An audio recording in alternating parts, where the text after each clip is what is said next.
Hi all welcome back to my YouTube channel Pavithra vlogs. So ಇವತ್ತು ನಾನು ನಿಮಗೋಸ್ಕರ ಒಂದು ಸ್ಪೆಷಲ್ ಡಿಶ್ನ ಮಾಡ್ತಿದ್ದೀನಿ. ಸ್ಪೆಷಲ್ ಅಂದರೆ ಏನಿಲ್ಲ, ಎಗ್ ರೈಸು. ಸೊ ಯಾವುದೇ ರೀತಿಯಾದಂತಹ ಸಾಸ್ನ ಯೂಸ್ ಮಾಡ್ದಿರಾ ನಾಟಿ ಸ್ಟೈಲಲ್ಲಿ ಯಾವ ರೀತಿಯಾದಂತಹ ಎಗ್ ರೈಸ್ ಮಾಡೋದು ಅನ್ನೋದನ್ನ ನಾನು ನಿಮ್ಮ ಜೊತೆ ಇವತ್ತು ಶೇರ್ ಮಾಡ್ತಾಯಿದ್ದೀನಿ.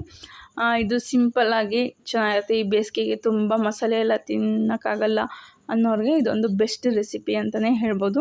ಸೊ ಇದಕ್ಕೆ ನಾನು 1 ಈರುಳ್ಳಿ, 2 ಹಸಿಮೆಣಸಿನ್ಕಾಯಿ, 1 ಟೊಮೊಟೊ, ಸ್ವಲ್ಪ ಕೊತ್ತಂಬರಿ ಸೊಪ್ಪು, ಸ್ವಲ್ಪ ಪುದೀನ ಸೊಪ್ಪು, ಜೊತೆಗೆ ಶುಂಠಿ ಬೆಳ್ಳುಳ್ಳಿ ಪೇಸ್ಟು, ಹಾಗೆ ಒಂದು ಸ್ವಲ್ಪ ಗರಂ ಮಸಾಲ, ಸ್ವಲ್ಪ ಧನಿಯಾ ಪೌಡರು, ಮತ್ತು ಸ್ವಲ್ಪ ಖಾರದ ಪುಡಿ, ಉಪ್ಪು ಮತ್ತು ಎಣ್ಣೆ ಮತ್ತು ಮೊಟ್ಟೆ. ನಾನಿಲ್ಲಿ ಒಟ್ಟು 6 ಮೊಟ್ಟೆ ತೊಗೊಂಡಿದ್ದೀನಿ. 3 ಜನಕ್ಕೆ ಮಾಡ್ತಿರೋದ್ರಿಂದ 6 ಮೊಟ್ಟೆ ತೊಗೊಂಡಿದ್ದೀನಿ.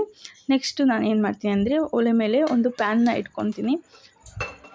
ಸೊ ಪ್ಯಾನಿಗೆ ಸ್ವಲ್ಪ ಎಣ್ಣೆ ಹಾಕಿ, ಈಗ ನಾನು 6 ಮೊಟ್ಟೆ ಏನು ತೊಗೊಂಡಿದ್ದೀನಿ ನೋಡಿ, ಅದರಲ್ಲಿ ನಾನು 3 ಮೊಟ್ಟೆನ ಹಾಕಿ ಮೊಟ್ಟೆನ ಸ್ವಲ್ಪ ಹುರ್ಕೊತೀನಿ. ಸೊ ನಾವೀಗ ಮೊಟ್ಟೆ ಪಲ್ಯ ಎಲ್ಲ ಮಾಡ್ತೀವಲ್ಲ, ಸೊ ಆ ಥರ ಅದಕ್ಕೊಂದು ಸ್ವಲ್ಪ ಉಪ್ಪು ಮತ್ತು ಸ್ವಲ್ಪ ಖಾರದ ಪುಡಿ ಹಾಕಿ ಈಗ ಮೊಟ್ಟೆನ ಹುರ್ಕೊತಾ ಇದ್ದೀನಿ. ನೋಡ್ಬೋದು, ಒಂದು ಸ್ವಲ್ಪ ಹೊತ್ತು ಕೈ ಆಡಿಸ್ಬಿಡಿ, ಸ್ವಲ್ಪ ಹೊತ್ತು ಹಾಗೆ ಬಿಟ್ಟು ಆನಂತರ ನೀವು ಇದನ್ನು ಸ್ವಲ್ಪ ಈ ಥರ ತಿರುಗಿಸಿದ್ರೆ ಸೊ ಮೊಟ್ಟೆ ಸ್ವಲ್ಪ ದಪ್ಪಗೆ ಇದಾಗುತ್ತೆ. ತುಂಬ ತೀರ ಸಣ್ಣಗೆಲ್ಲ ಮೊಟ್ಟೆನ ಹುರ್ಕೊಂಬೇಡಿ, ಸ್ವಲ್ಪ ಈ ಥರ ದಪ್ಪಗೆ ಬಿಡಬೇಕು ಮೊಟ್ಟೆ. ಅಲ್ಲಿವರೆಗೂ ಮೊಟ್ಟೆನ ಫ್ರೈ ಮಾಡ್ಕೊಳ್ಳಿ ಸಪ್ರೇಟಾಗಿ. 3 ಮೊಟ್ಟೆ ಮಾತ್ರ. ಸೊ ನೀವು ಎಷ್ಟು ಮೊಟ್ಟೆ ತೊಗೊತೀರ ಅದರಲ್ಲಿ ಅದರಲ್ಲಿ ಅರ್ಧ ಭಾಗ ಮೊಟ್ಟೆನ ಈ ಥರ ಮಾಡ್ಕೊಳ್ಳಿ. ಇನ್ನು ಅರ್ಧನ ಎಗ್ ರೈಸ್ ಮಾಡಬೇಕಾದ್ರೆ ಆವಾಗ ಇನ್ನು ಮಿಕ್ಕಿದ ಮೊಟ್ಟೆನ ಹಾಕ್ಕೊಬೇಕು. ಸೊ ನೋಡ್ಬೋದು, ಈ ಥರ ಸ್ವಲ್ಪ ದಪ್ಪಗೆ ಮೊಟ್ಟೆನ ಫ್ರೈ ಮಾಡ್ಕೊಳ್ಳಿ. ಸೊ ಈಗ ಇದನ್ನು ನಾನು ಬೇರೆ ಸಪ್ರೇಟ್ ಎತ್ತಿಟ್ಕೊತಾ ಇದ್ದೀನಿ. ಸೊ ಈಗ ಇದನ್ನು ಇವಾಗ ಯೂಸ್ ಮಾಡೋದು ಬೇಡ. ಸೊ ಇದು ಲಾಸ್ಟಲ್ಲಿ ನಾವು ಎಗ್ ರೈಸ್ಗೆ ಆ್ಯಡ್ ಮಾಡೋಣ. ಈಗ ಕೆಲವ್ರಿಗೆ ಎಗ್ ರೈಸಲ್ಲಿ ಮೊಟ್ಟೆನೂ ಸಿಗೋಲ್ಲ ಅನ್ನೋರಿಗೆ ಈ ಥರ ಮಾಡಿಕೊಂಡ್ರೆ ಬೆಸ್ಟ್ ಇರುತ್ತೆ. ಸೊ ಮೊಟ್ಟೆನೂ ನಮಗೆ ಬಾಯಿಗೆ ಸಿಗ್ತಾ ಇರುತ್ತೆ ತಿನ್ನಬೇಕಾದ್ರೆ.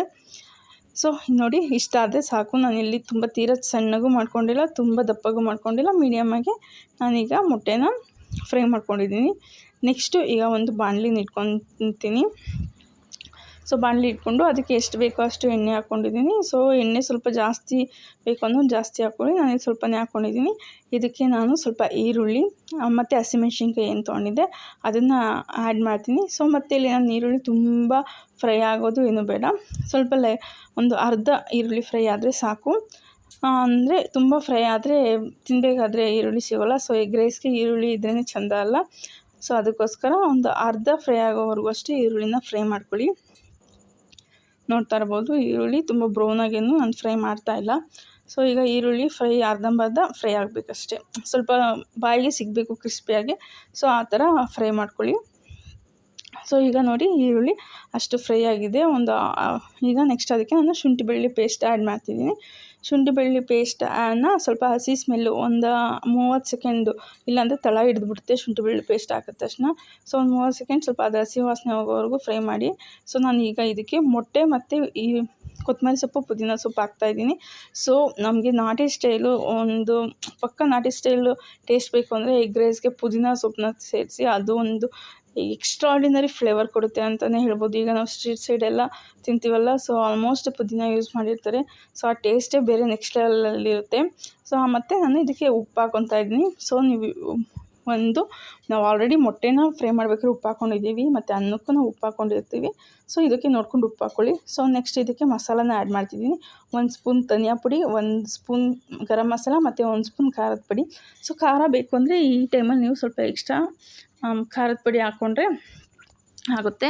ಸೊ ಈಗ ಬಿಸಿಲಿರೋದ್ರಿಂದ ತುಂಬ ಖಾರ ಎಲ್ಲ ತಿಂದರೆ ಸ್ವಲ್ಪ ಜಾಸ್ತಿ ನೀರು ಕುಡಿತಾನೆ ಇರಬೇಕು. ಸೊ ಅದಕ್ಕೋಸ್ಕರ ನಾನು ಖಾರ ಇಲ್ಲಿ ಸ್ವಲ್ಪ ಕಮ್ಮಿನೇ ಮಾಡ್ಕೊಂಡಿದ್ದೀನಿ.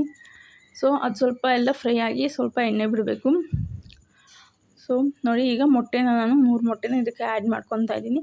ಸೊ ಈಗ ಮೊಟ್ಟೆ ಎಲ್ಲ ಫ್ರೈ ಆಗ್ತಾಯಿದೆ. ಸೊ ಈಗ ಈ ಮೊಟ್ಟೆನೆಲ್ಲ ಚೆನ್ನಾಗಿ ಮಿಕ್ಸ್ ಮಾಡ್ಕೊತೀನಿ. ಅದು ಒಂದು 3/4 ಭಾಗ ಫ್ರೈ ಆಗೋವರೆಗೂ ಮಿಕ್ಸ್ ಮಾಡ್ಕೊಬೇಕು. ಸೊ ಸ್ವಲ್ಪ ಹಂಗೆ ಹಸಿ ಇದ್ದಾಗ ಹಾಕ್ಬಿಟ್ರೆ ಎಗ್ ರೈಸ್ ಸ್ವಲ್ಪ ಹಸಿ ಸ್ಮೆಲ್ ಬಂದುಬಿಡುತ್ತೆ, ಅಂದರೆ ಮೊಟ್ಟೆ ಸ್ಮೆಲ್ಲು. ಸೊ ನಾನು ಇದು ನೆಕ್ಸ್ಟು ಅನ್ನನ ಆ್ಯಡ್ ಮಾಡ್ತೀನಿ. ಅದು ಸ್ವಲ್ಪ ಒಂದು 3/4 ಭಾಗ ಫ್ರೈ ಆದಮೇಲೆ, ಸೊ ನನಗೆ ಅನ್ನ ಮಾಡೋದು ಕ್ಲಿಪ್ಪಿಂಗು ಮಿಸ್ ಆಗಿಬಿಟ್ಟಿದೆ. ಸೊ ಅನ್ನ ಹಾಕ್ಬಿಟ್ಟು ಚೆನ್ನಾಗಿ ಫ್ರೈ ಎಲ್ಲ ಮಿಕ್ಸ್ ಮಾಡ್ಕೊಟ್ಟಿದ್ದೀನಿ. ಲಾಸ್ಟಲ್ಲಿ ನಾನು ಏನು ಮಾಡಿದ್ದೀನಿ, ನಾನು ಮೊಟ್ಟೆ ಏನಿಲ್ಲ, ಸೊ ಮೊಟ್ಟೆನ ಅವಾಗೆ ಏನು ಫ್ರೈ ಮಾಡ್ಕೊಂಡಿದ್ದೆ ನೋಡಿ, ಅದನ್ನು ನಾನೀಗ ಸೇರಿಸಿ ಚೆನ್ನಾಗಿ ಮಿಕ್ಸ್ ಮಾಡ್ತಾಯಿದ್ದೀನಿ. ಸೊ ಈ ಥರ ಮಾಡ್ಕೊತೀನಿ ಪಕ್ಕ ನಾಟಿ ಸ್ಟೈಲು. ಸೊ ನಾವು ಈಗೆಲ್ಲ ಸ್ಟ್ರೀಟಲ್ಲೆಲ್ಲ ತಿಂತೀವಲ್ಲ ಆ ಥರನೇ ಎಗ್ ರೈಸ್ ಆಗುತ್ತೆ. ಇದಕ್ಕೆ ಯಾವುದೇ ರೀತಿಯಾದಂತಹ ಟೇಸ್ಟಿಂಗ್ ಪೌಡ್ರೇ ಆಗಿರ್ಬೋದು, ಕಲ್ಲರೇ ಆಗಿರ್ಬೋದು, ಅಜಿನೋಮೋಟೊ ಈ ಥರ ಯಾವುದೇ ಒಂದು ಆರೋಗ್ಯಕ್ಕೆ ಹಾನಿಕರ ಆಗುವಂತಹ ಯಾವುದೇ ವಸ್ತುನ ಇಲ್ಲಿ ಮಿಕ್ಸ್ ಮಾಡಿಲ್ಲ. ನ್ಯಾಚುರಲಾಗಿ ಮನೇಲಿ ಏನು ಮಸಾಲೆಗಳು ಇರ್ತವೋ ಆ ಮಸಾಲೆಗಳ್ನ ಹಾಕ್ಬಿಟ್ಟು ಈ ಥರ ಎಗ್ ರೈಸ್ ಮಾಡ್ಕೊಂಡು ತಿಂದರೆ ಆರೋಗ್ಯಕ್ಕೂ ಒಳ್ಳೆಯದು ಮತ್ತು ಬಾಯಿ ರುಚಿಗೂ ತುಂಬ ಒಳ್ಳೆಯದಿರುತ್ತೆ. ಸೊ ನೋಡಿದ್ರಲ್ಲ, ಈ ರೆಸಿಪಿ ನಿಮಗೆ ಏನಾದರೂ ಇಷ್ಟ ಆದರೆ ಪ್ಲೀಸ್ ಒಂದು ಲೈಕ್ ಮಾಡಿ ಮತ್ತು ಶೇರ್ ಮಾಡಿ. ಮತ್ತು ಇನ್ನೂ ಯಾರು ನನ್ನ ಚಾನಲ್ಗೆ ಸಬ್ಸ್ಕ್ರೈಬ್ ಆಗಿ ಅಂತ ಹೇಳ್ತಾ ನಾನು ಈ ವಿಡಿಯೋನ ಇಲ್ಲಿಗೆ ಎಂಡ್ ಮಾಡ್ತಿದ್ದೀನಿ. ಹಾಗೆ ಮತ್ತೊಂದು ವಿಡಿಯೋದಲ್ಲಿ ಸಿಗ್ತೀನಿ ಮತ್ತೊಂದು ಹೊಸ ಕಾನ್ಸೆಪ್ಟ್ ಜೊತೆ. Thanks for watching.